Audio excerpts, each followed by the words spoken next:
लक्ष्मण राम से बहुत कुपित है क्योंकि वह हर तर्क देकर राम को वनवास जाने के लिए रोकना चाहते हैं। राम उनकी इस भावना को समझते हैं, उनके स्नेह को समझते हैं और तब कहते हैं कि लक्ष्मण, तुम क्रोध को और इस दुख को त्यागो और धैर्य का सहारा लो। आगे समझाते हुए अपने भाई से कहते हैं कि जो हमारे पिता दशरथ जी हैं, तुम जानते हो कि उन्हें परलोक का कितना भय लगा रहता है। अर्थात ऐसा प्रतीत होता है कि दशरथ जी को जिन्होंने हमेशा धर्म का कहीं काम किया था, उन्हें वह डर लगता है कि यदि उन्होंने अधर्म किया तो बाद में जाकर देवताओं को वो क्या मुंह दिखाएंगे।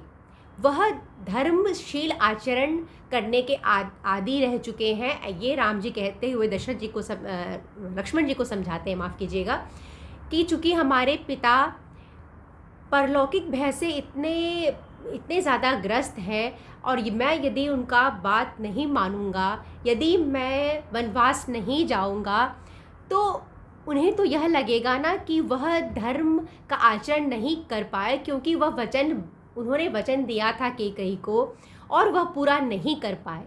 राम के कहने का भाव है कि वह पिता के वचनों को पूरा करने का माध्यम बन रहे हैं, तो क्या उन्हें पिता के वचनों को पूरा नहीं करना चाहिए। और साथ ही वह माता कैकेयी के लिए भी कहते हैं कि मैं यह लक्ष्मण 2 घड़ी भी मैं ये चीज़ बर्दाश्त नहीं कर सकता कि माता कैकेयी को मुझ पर जो संदेह है, इस वजह से वह दुख में रहे, वह कष्ट में रहे, क्योंकि जब तक मैं यहाँ रहूँगा तब तक माता कैकेयी को संदेह होता रहेगा। इसलिए मैं चाहता हूँ कि उनको किसी भी प्रकार का कष्ट नहीं हो, क्योंकि मैंने अपनी किसी भी माता में मैंने भेद नहीं किया है।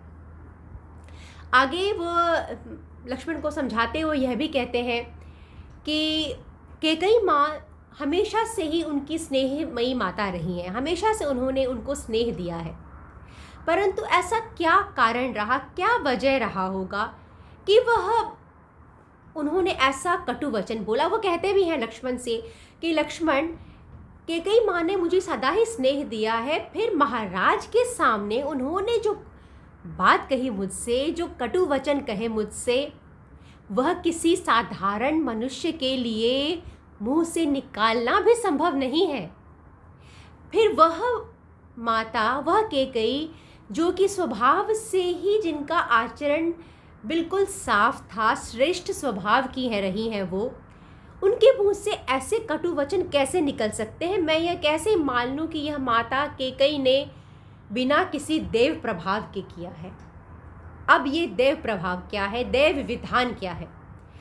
तो यही बात समझा रहे हैं राम जी लक्ष्मण जी को कि लक्ष्मण, जब आकस्मिक ही कोई घटना हमारे साथ घटित हो जाती है, जिसके बारे में हमने सोचा हुआ नहीं होता है, और जिस कार्य के लिए हम प्रयत्न कर रहे हैं, परंतु अचानक से कोई ऐसा कांड हमारे सामने आ जाता है कि हम उसमें ही लग जाते हैं।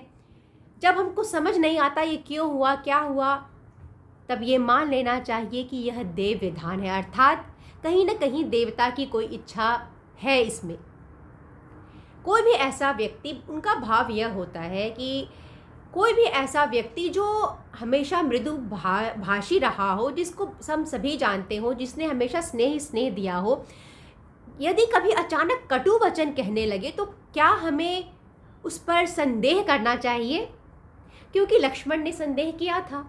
लक्ष्मण ने कहा था कि कैकेयी और दशरथ उनके खिलाफ षड्यंत्र कर रहे हैं, जिससे राम नहीं समझ पा रहे हैं, और संभवतः इस बात का राम को कष्ट होता है कि लक्ष्मण ने कैकेयी के लिए, दशरथ के लिए यह बात कही। इसीलिए एक ज्येष्ठ भ्राता होने के नाते वह समझा रहे हैं लक्ष्मण को कि जब कोई सदा सभ्य आचरण करता है, चाहे वो माता कैकेयी रही हो या दशरथ जी रहे हो, दोनों ने ही सदा सभ्य आचरण किया है, तो आज कोई ऐसी परिस्थिति यदि आ जाए अचानक से उनके मुंह से, वो भी कोई ऐसे शब्द नहीं जो बोलना आसान हो। राम कहते हैं कि माता ने ऐसे शब्द निकाले जो नहीं सोचा जा सकता, तो साधारण व्यक्ति के मुंह से निकल ही नहीं सकता है। तो मैं ये कैसे नहीं मानूं कि यह देव का ही विधान है। देवता ने ही मेरी माता की बुद्धि पलट दी है। यह देवता का ही विधान है कि मेरे हाथ से राज्य चला गया तो माता के हाथ से माता की बुद्धि चली गई, माता ने उनकी बुद्धि को हर लिया, मेरे हाथ से मेरा राज्य चला गया। यह देवता का ही विधान है, इसमें किसी को दोष नहीं दिया जा सकता लक्ष्मण, क्योंकि लक्ष्मण बार बार दोष दे रहे हैं, वो समझा रहे इसमें किसी का गलती नहीं है। और तुम यदि महाराज की भी कहो, इसमें न महाराज की गलती है, न दशरथ जी की गलती है, न कैकेयी माता की गलती है, ये किसी की भी यहाँ गलती नहीं है। यदि यह खेल है तो यह देवता का खेल है, और देवता की शक्ति को कौन मनुष्य जान पाया है। बहुत अच्छे ढंग से वो लक्ष्मण को समझाते हुए कहते हैं कि लक्ष्मण, सुख, दुख, भय, क्षोभ, लाभ, हानि, उत्पत्ति, विनाश, जब इनके परिणाम हमारी समझ के बाहर हो या हमें समझ नहीं आया, यह मान लेना चाहिए कि यह देव विधान है। किसी व्यक्ति को बहुत आसानी से ही जीवन में बहुत कम समय में बहुत बड़ी सफलता मिल जाती है, और कोई व्यक्ति बहुत मेहनत करता है। कुछ चीज़ें ऐसी होती हैं कभी कभी जो हमारी समझ के परे होती हैं। कभी राह चलते हुए व्यक्ति का, आप बाइक चल रहा हो, स्कूटर चल रहा हो, पता भी नहीं चलता, एक्सीडेंट हो जाता है, आकस्मिक भूकंप आ जाता है, फ्लड्स आ जाते हैं, तो कई जगह महामारी हो जाती है। हमें ज्ञात ही नहीं होता कि क्यों उसके साथ ऐसी घटना घटी, क्यों किसी और के साथ नहीं घटी। बहुत सारी चीज़ें होती हैं, हमने सोच नहीं रखा होता है, पर अचानक से हमारी ज़िंदगी में वो आ जाती है, तब जिस पर हमारा कोई नियंत्रण नहीं होता, जिसको हम नहीं बदल सकते, हमारा कोई कंट्रोल नहीं होता, तो उसे देव का विधान मान लेना चाहिए।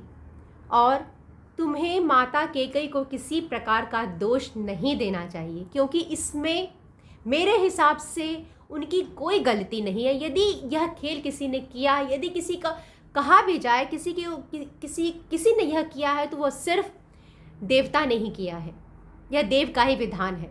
और राम कहते हैं कि वह एक मनुष्य है, उनके हिसाब से वह एक साधारण मनुष्य जो है वह देवता के अद्भुत लीला को कौन जान पाया है। इस कहानी से बहुत बहुत भाव हमें मिलता है सीखने के लिए।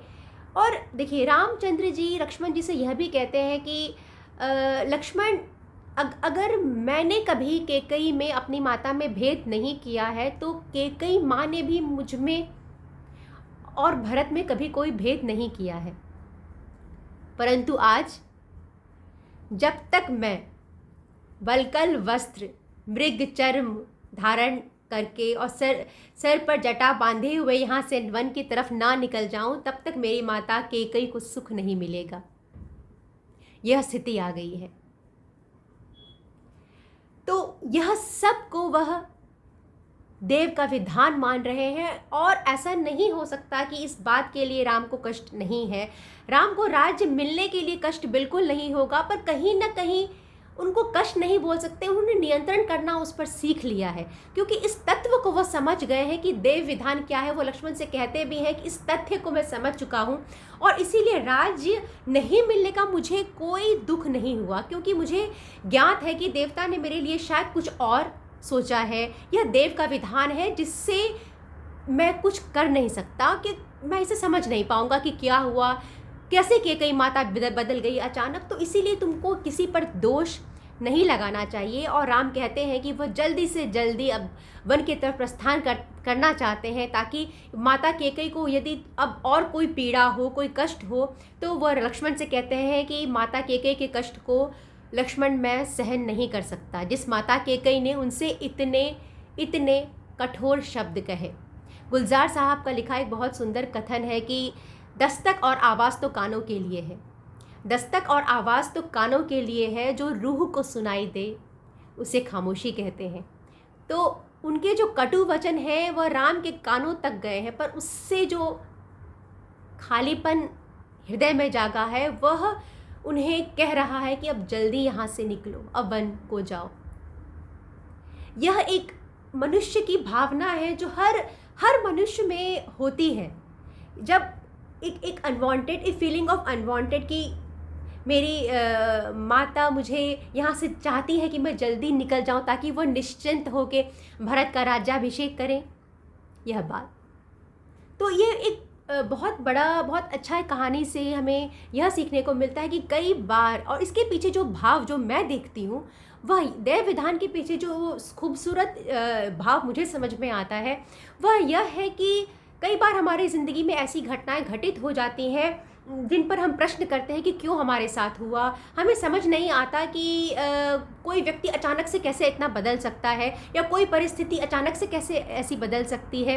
जब हमें समझ में नहीं आता तब हम उस अपने भीतर चलते हुए उन प्रश्न चिन्हों में उलझे रहते हैं और स्वयं से प्रश्न करते हैं कि ऐसा कैसे हो सकता है, ऐसा कैसे हो सकता है, ऐसा कैसे हो सकता है। तो जब हम यह मान लें कि कुछ चीज़ें जो हैं वो हमारे जीवन में घटित होती रहती हैं जिन पर हमारा नियंत्रण नहीं होता है, तो यदि हम देवता का विधान इसे मान लिया जाए तो इन उलझनों में, इन प्रश्न चिन्हों से परे हम आगे ज़िंदगी जीना हमारे लिए ज़्यादा आसान हो जाता है।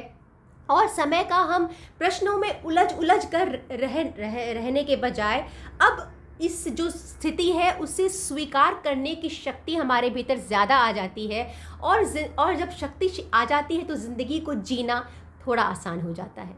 उम्मीद करती हूँ कि मेरा वीडियो आप सभी को पसंद आ रहा होगा। मुझे सुनने के लिए, समय देने के लिए बहुत बहुत धन्यवाद। और यदि आपको मेरा वीडियो पसंद आए तो मेरा चैनल सब्सक्राइब कीजिए और शेयर करिए। बहुत बहुत धन्यवाद।